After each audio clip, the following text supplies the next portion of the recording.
the buzzer by Reese. It's good! It's good! He did it again! Is it good? Let's see! It is good! Miles takes it to Gennaro Thomas. Jumper for the win. Good!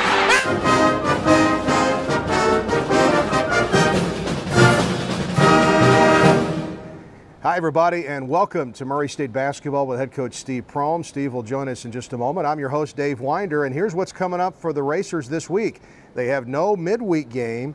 Instead, we look forward to the final home game of the 13-14 season when the Racers take on Morehead State Saturday at 7 o'clock. It's senior night for Dexter Fields, the lone senior for the Racer Club. Of course, you can hear the game, all games, on Froggy 103.7 FM and also online at froggy103.com and goracers.com. And you can also watch the game on Saturday, 7 o'clock tip on the OVC Digital Network.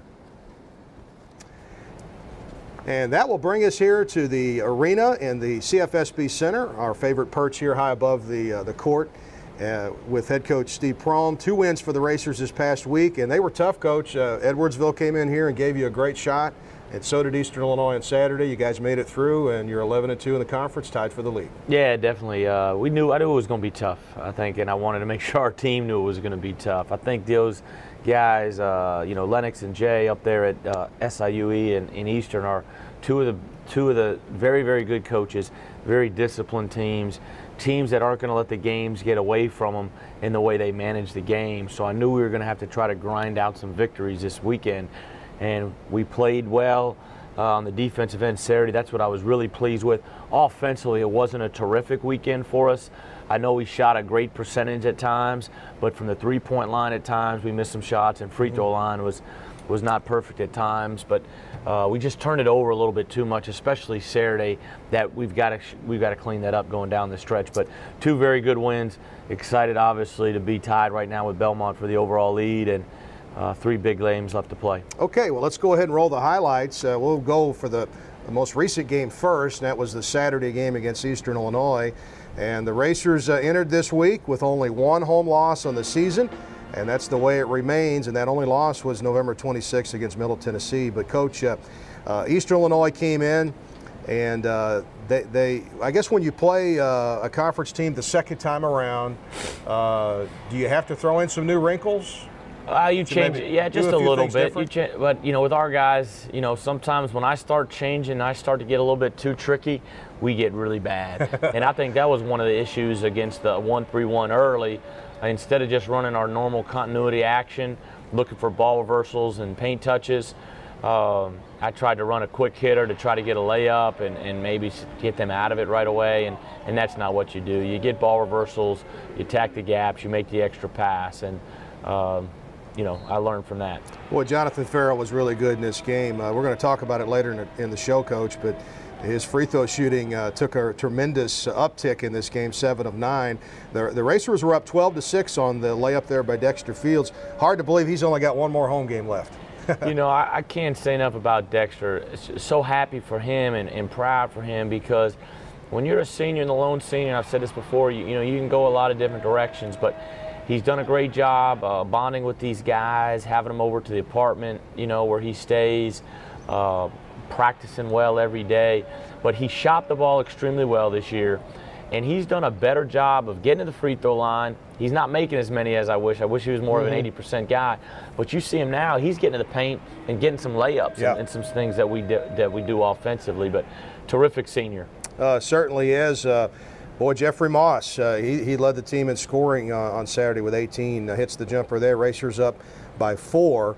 I thought this was a tremendous save by Moss, and then you talked about Dexter taking it right to the rim. Yeah, he's been able to put the ball on the floor a little bit better this year, and that's been big. It's been big for us, the way we want to play.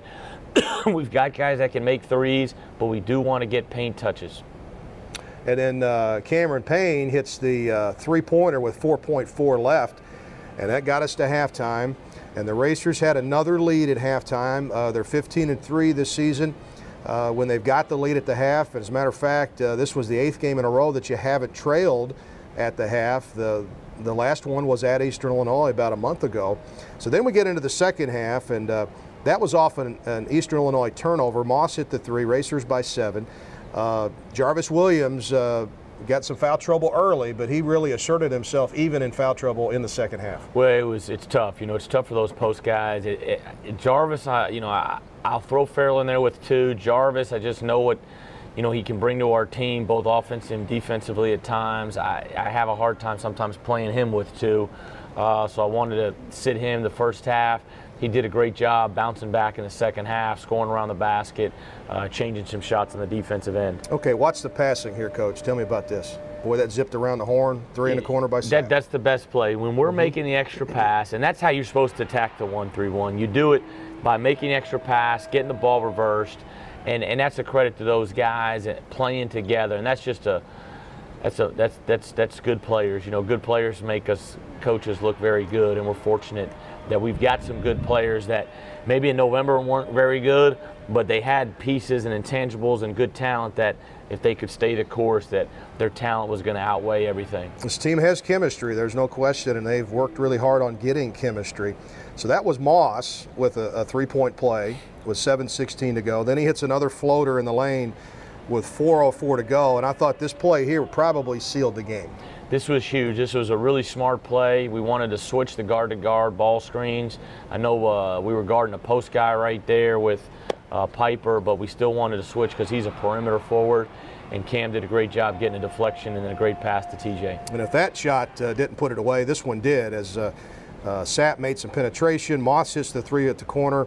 68-54 with 2:15 to go, and you guys brought it in from there. Coach. Yeah, 10-0 run. That was huge to really pull away. We hadn't been able to pull away all night, and that was one of the frustrations. You know, it stayed 7, 8, 9 the whole way, and then finally we were able to put it away. And these guys have played unselfish, and they're starting to make the extra pass. And the best thing, and that's what you challenge them with, and I was probably putting too much pressure on them early in the year, is how good can we become from November to March? Let's judge you guys by that, and they've done a terrific job. Still a long way to go, but we've got to continue to work and get better in practice, and we've got a big one Saturday because Morehead's terrific. They're playing great. Okay, you take a look at some of the numbers there.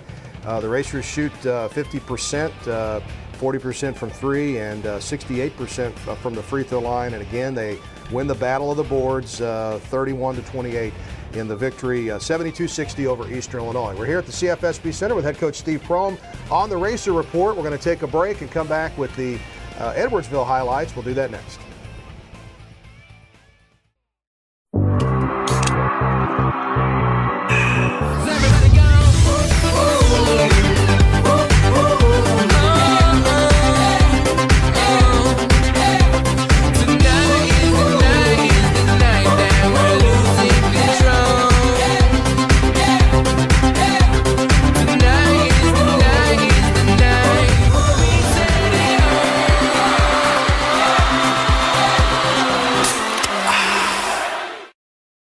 Enough of this golf already. I want you to go. Golf's stupid. You're stupid.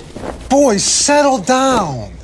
At Time Warner Cable, any of these devices can be your TV at the click of a button. No one offers more sports on more devices than Time Warner Cable. Why have you got a laptop? I want the cell phone. Give me that laptop. Call 1-855-WANT-TWC and ask how you can save up to $600. Switch to a better entertainment experience, guaranteed. Time Warner Cable. Enjoy better. Roof Brothers, a Paducah tradition for 100 years. Roof Brothers, locally owned, family run. Roof Brothers, the best selection of beer, wine, and spirits found anywhere. Roof Brothers, service from selecting that special beverage for that special occasion to a keg party at the lake. Roof Brothers, 2 locations to serve you. Roof Brothers, proud supporters of Murray State Athletics. We're back here in the Racer Report with head coach Steve Prohm. We're going to take a look at the Thursday night game, which was a visit by SIU Edwardsville here to the CFSB Center. And Coach, you got to love playing in front of the hometown fans. Your team really plays well at home, evidenced with just the one home loss this year. And it was great to get back here with 2 games at home this week. Man, always great to play at home. The record here since it opened in '98 has been tremendous. Had a lot of 85%. You know, a lot of success in here. Didn't finish the season last year well in here, but we've been able to really get it back going at home this year. The one loss at Middle, who's first place in Conference USA, they came in here and we just weren't ready for that type of game at that type of the in that time of the year, and they beat us up pretty good. But we play well at home, and the energy from the crowd is very, very important, so that's why we need great crowds and great support. But Edwardsville's good, and you look at them right now, they've got a legitimate chance to get the 4 seed because they have the tiebreaker with Eastern Kentucky. EKU's schedule kind of favors them a little bit to stay in that 4 slot, or maybe make a push for 3. But if they ended up in a tiebreaker and Edwardsville can win out, they could possibly be a 4. So, Coach, you take a look at this game. Have you ever remember a team at Murray State or when you were at Tulane or Southeastern Louisiana go 21 of 28 in the first half, 75%? That was amazing. Now, that was a focus, though, of our team, though. As Edwardsville does a really good job of defending the 3-point line. If you look at their stats and their statistical, analyzing their stats and everything, they do a really good job, but they struggle guarding the 2. And we really want to talk to our team about paint touches, and we're able to drive the basketball and get some easy opportunities. And that's evidence, Coach. At the end of this game, you had 48 of your 82 points in the paint. Yeah, we really want to make an emphasis. We didn't think we did a good job up there getting the ball inside, getting the ball in the paint. I thought we settled for some tough threes, poor threes, didn't get enough ball reversal. And I thought our offensive execution up there the last 12 minutes, as bad as we were at times defensively up there in the post and with ball screen defense, I thought offensively the last 12 minutes we were really bad up there. Well, you just watch Cameron Payne play, and he's got such a good sense of how it's almost like he sees things before they happen. The dish to Williams there. Cameron's going to be OVC Freshman of the Year, and he's going to follow in the footsteps of Ivan Aska 2008, Isaiah 2010, and he's just playing great for you. He's been terrific, and you talk about him every week, so I don't know what else to say outside of that. As a coach, you want a lead guard, point guard with great feel and understanding and ability to score and make people better. And there's not much. He's got some weaknesses, obviously, that he'll have to work on in the spring and summer and fall to continue to get better strength. Some with his body, different things. Continue to get stronger, make his shot better. But he's just got such a feel for the game and ability to make people better around him. Okay, so the Racers went on a 13-2 run to end the half, and you saw Dexter Fields get the putback. Then we're into the second half here. Jonathan Farrell was very good in both games this week. He's really making his presence felt.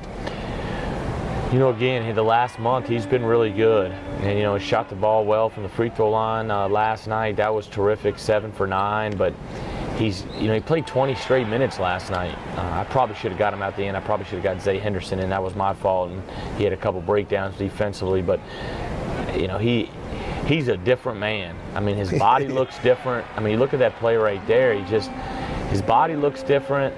His toughness level's different. People should have seen him in the fall. It was. I was pulling my hair out. He sure couldn't have played 20 minutes in the fall. No, he couldn't make it through to the first 10 minutes of an individual workout. So, I'm really proud of a good kid though, and character wins out. And I learned that working from Coach Kennedy. You want to get good kids, tough kids. Obviously, you got to have kids that you want great ability, guys that can make plays and get their own baskets, and then you'll teach them the rest. Boy, Jeffrey Moss has almost got a patent on that floater. He hits it so well. And there was 3 points in this game, Coach. There were 2 runs that you had in the first half, and then there was this run in the second half where it went up to a 17-point lead. But then you had to really battle to finish this one out. There was a lot of free throws, and there was some foul trouble you were dealing with. Yeah, it never really. They never made the final push. They didn't get close as EIU did last night. They got it to 9. That was it. But they dragged the game out. In the last minute or two, they dragged the game out by, getting a couple quick layups, pressing a little bit, calling timeouts, but our guys were, fortunately we were able to finish it, and we had them. We gave up. I told our guys on Friday, The first 4 minutes and the last 2 minutes of the game, we gave up 26 points. The middle 34, 46. So that middle 34 minutes, we were pretty good. But we got off to a poor start. In the last minute and 40 seconds of the second half, gave up 12 points. And we've got to finish games. And you just keep talking to these guys about finish. And our guards went 5 for 10 from the free throw line the last minute and a half. And TJ, Cam, Jeff Moss, those guys got to be 9 for 10 at worst. Yep. Well, you saw the numbers there. Racers won the rebound total again, 39-30, and had 4 guys in double figures. And Jarvis Williams had his 12th double-double of the season in that game, and the Racers won it 82-72 over SIU Edwardsville. So we're sitting here today.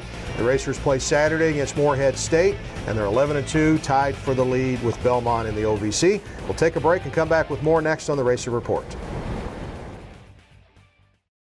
I go because my friends are here. I go because it's so close. I go for the small class sizes. I go to get a better job. I go because I can take classes when it works for me. I go because I can transfer my credits. I go for some of Kentucky's most affordable tuition. I go because it's crazy not to. For all the right reasons. The Kentucky Community and Technical College System. Higher education begins here.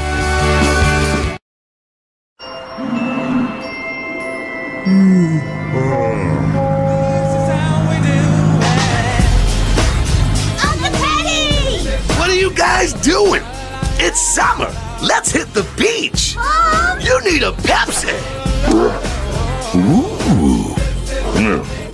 Let's have some fun. Woo, all right. Summertime is Pepsi time. You gotta work on that tan, bro. Back here on the Racer Report with head coach Steve Prohm, and it's now time to meet the Racers. And today we're going to meet our lone senior, Dexter Fields, from Orlando, Florida. I've seen a lot of Racer basketball over the years, and I've seen some great teammates, but you've got the Dexter Fields right up there with it. There's not a player around that enjoys seeing his teammates be successful more than Dexter does, probably even more than himself being successful. So today on Meet the Racers, let's meet the lone senior, and we're going to honor him Saturday in the final home game. Here is Dexter Fields.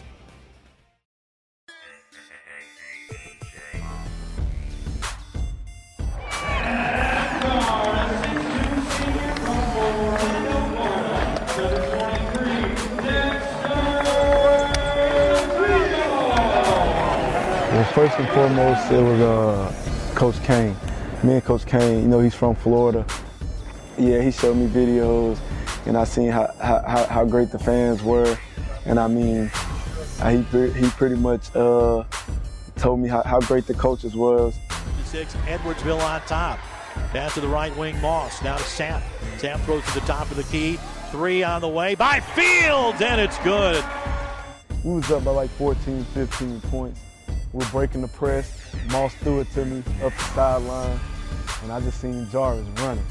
And I know once I see Jarvis running, it's just 2-on-1. I took like 3 dribbles, and I threw it up. And I mean, as soon as he dunked it, I just immediately started jumping for joy because I was so happy for him. Another steal. He finds Fields. 3-on-1 break alley-oop. Dunk! The Dunkin' Donuts dunk to Williams. The lead's 19. Williams knew it was coming. Dexter set him up beautifully for the dunk.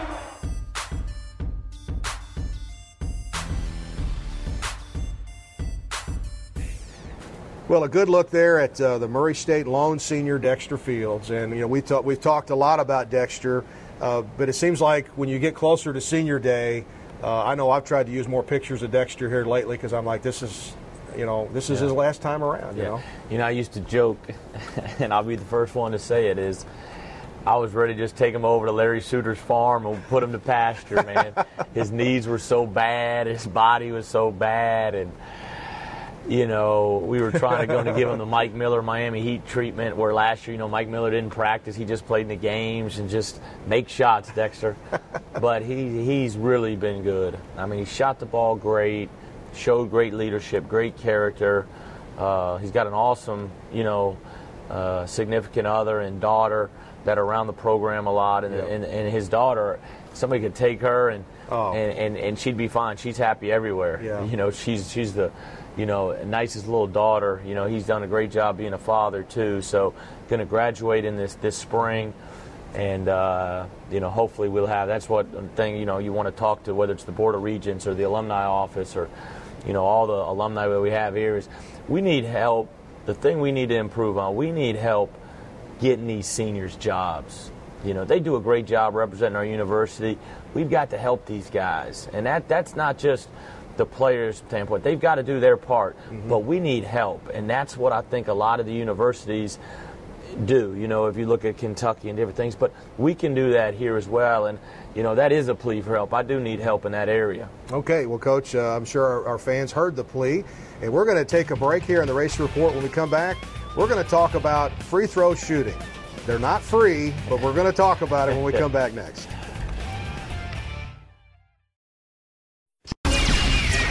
Hey, ladies.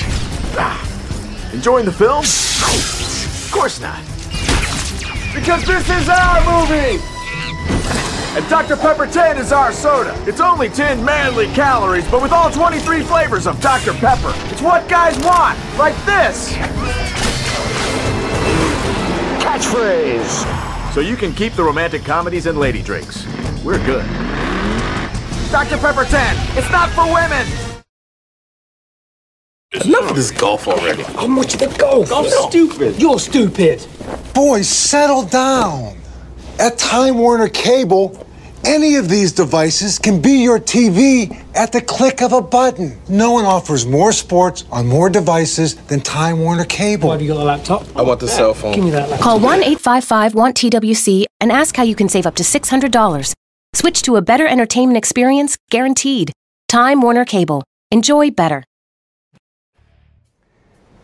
Back here in the Racer Report with head coach Steve Prohm, it's now time to take a look after the game on Saturday with the Racers beating Eastern Illinois and moving to 11-2 in the OVC. One of the big topics was the free throw shooting of Jonathan Farrell, under 40% for the season. He hit his first 4 of the game and went 7 for 9 and got almost a standing ovation a couple of times. You hardly ever see that. But after the game, TJ Sapp talked about how happy the team was that Jonathan made his free throw. And he was hitting, and I was happy. Like, it was one time I just jumped up out of my seat when I was on the bench because I was really happy for my brother, my teammate. And, you know, this is one thing that's been on his mind a lot. But now to see him overcoming this one game, and hopefully that keep on going throughout the rest of the season. I've never seen, well, I don't know, probably when Shaq probably hit 2.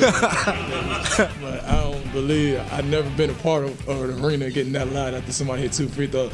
But I'm glad because once they... Well, I think Jonathan Farrell is a better free throw shooter than Shaq was. But I don't know. Going 7 for 9 last night. Coach, you've got a very neat story about a fan that maybe helped him out. Yeah, you know, it's funny, you know, and the coaches, we all have good relationships in this league. Well, Farrell's about 5 for 5, and Jay Spoonhour looks down at me like, Steve, what's going on? And so we're walking to the exit at halftime, and I told him the story. I said, I got a letter in the mail on Friday. The first half was talking about Jonathan. The other one was talking about another player.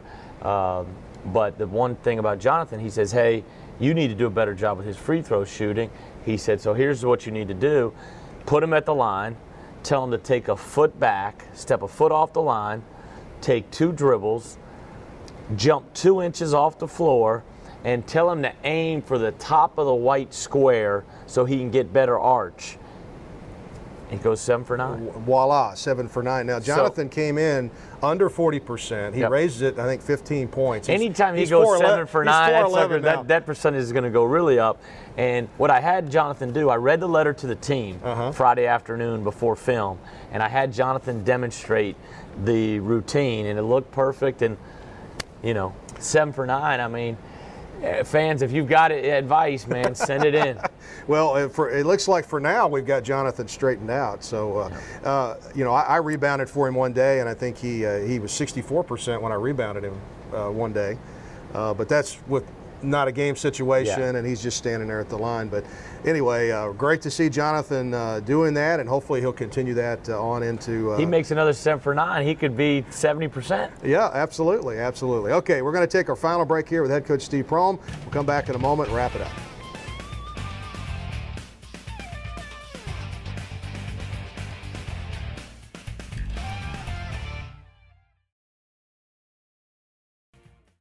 enough of this golf already. I want you to golf. I'm stupid. You're stupid. Boys, settle down. At Time Warner Cable, any of these devices can be your TV at the click of a button. No one offers more sports on more devices than Time Warner Cable. Why have you got a laptop? I want the cell phone. Give me that laptop. Call 1-855-WANT-TWC and ask how you can save up to $600. Switch to a better entertainment experience, guaranteed. Time Warner Cable. Enjoy better. Roof Brothers, a Paducah tradition for 100 years. Roof Brothers, locally owned, family run. Roof Brothers, the best selection of beer, wine, and spirits found anywhere. Roof Brothers, service from selecting that special beverage for that special occasion to a keg party at the lake. Roof Brothers, 2 locations to serve you. Roof Brothers, proud supporters of Murray State Athletics. Back here to wrap it up on the Racer Report with head coach Steve Prohm here at the CFSB Center. Real quick, Saturday is the final home game of the season, 7 o'clock against Morehead State. Don't fail to get here because it's your last chance to see this team at home this season, and we want to honor senior Dexter Fields. And next week on the show, we're going to have the video that our producer Ben Tidwell's putting together for Dexter that the team's going to watch. We're going to take a look at that next week as well. But real quick here, it was great to see Isaiah Cannon back. Also, Aubrey Reese was here this week as well. But man, when Isaiah walked in, I think it was about 4 minutes into the game, every kid in the building was getting an autograph and a picture. It was a big night to have Isaiah back from the Houston Rockets. Yeah, it was great. You know, All-Star Weekend. You know, Isaiah's you know, kind of been up and down between the D-League and the NBA with the Rockets, but he's hurt his hamstring, so he wasn't able to participate in anything because he was invited to the D-League All-Star game, and gave him an opportunity to get back here and was around our team for the last couple of days of practice, and you know, just an awesome young man. Tremendous humility, hasn't changed, and really has a fondness for Murray State. And you know, as much as he means to us, I think we mean that much back to him. You know, just seeing him at shoot around and around practice, boy, what does it do for our current players to see a guy and his work ethic and the way he does his diet, and he's a pro. Yeah, he is a pro, and I think he really started transferring into a pro last year when you saw him go eat on the road. Is salmon, broccoli, potato. Yeah. It wasn't French fries. It wasn't chicken fingers. You know, it was. He really started maturing. You know, and he was an awesome impact for our university. He took our program to another level nationally, and we'll always be grateful to him for that. And the best thing about, I think, over the last year or so, we've been able to get guys back around our program, whether it's Aubrey Reese, Popeye Jones has been back, DT Mays has been to a game, BJ Jenkins has been to a game this year. Yeah. I mean, Jeff Martin. Jeff Martin. I can go down the line. I know. You know, it hadn't been like that all the time. So I think that's tremendous. It's a credit to the success that they've had. When you have, you know, when you have a son, Jeff Martin sends his son here, you know he had a good experience here. And that's a credit to everybody, former coaches, former players, university, community, everybody. So I'm looking forward to having finish up a great season. And then we just sent our letters out for our next reunion, August 7th, 8th, and 9th. The next Racer Hoopalooza, where we're going to honor the 1964, the first ever NCAA tournament team. This is the 50th year anniversary. Credit to this man here too, because he has reached out to our former players, and you've done a lot to get that going too, probably more than anybody, and we appreciate that. Well, we've run out of time here, and we're kind of cutting into Neil Bradley's calls here, but we got a few from Neil, the voice of the Racer, so we'll see you next week on the Racer Report. But it's there. Under the right side, it's Chapman. Chapman back to, it's nearly stolen. It is. Payne, foot race with Piper for the lobs. Sam with the Dunkin' Donuts dunk. 63-54 with 3:05 to go. Seconds of this clock. They're trying to spread them out of this zone that they're in. Tap to the free throw line into the right corner. Moss, a three. Got it! He thought about it and then he drained it. And that might have been the dagger that does in Eastern. Well, best way to bring a team out of a zone, make your jump shots. 6 down to a minute 14. EIU's just not going to foul. I think Spooner gave up. They're just not going to do it. Far side, it goes to Moss into the corner on the baseline. He jumps it into field. He dishes it to Williams, and he scooped it in. 70-56 on the Jarvis Williams Dunkin' Donuts dunk.